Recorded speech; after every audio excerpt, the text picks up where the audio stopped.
আমার প্রিয় ভাইজানেরা, তো আজকে সকালে কাজে এসেছিলাম।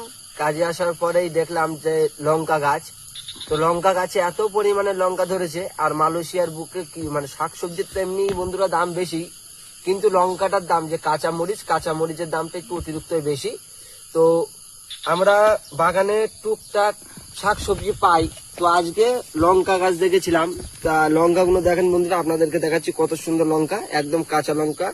তো কাঁচা লঙ্কাও আছে, এই যে কাঁচা, আর এইগুলো পেকে গেছে, এই যে লাল লাল। আর লঙ্কাগুলো সাইজ বন্ধুরা বেশি বড় না, এই যে একটুক একটুক সাইজ লঙ্কাগুলোর।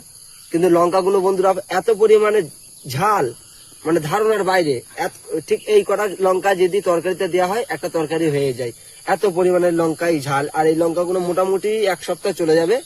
এক সপ্তাহ চলে গেলে কম করে যদি এক সপ্তাহ যাই, নর্মালি আমাদের মালয়েশিয়ান ইঙ্গিত 30 টাকা, 35 ইঙ্গিত 30 ইঙ্গিত বেঁচে যাবে। এবার 35 ইঙ্গিত 30 ইঙ্গিত মানে ইন্ডিয়ান টাকা 700, 750, 800 টাকা।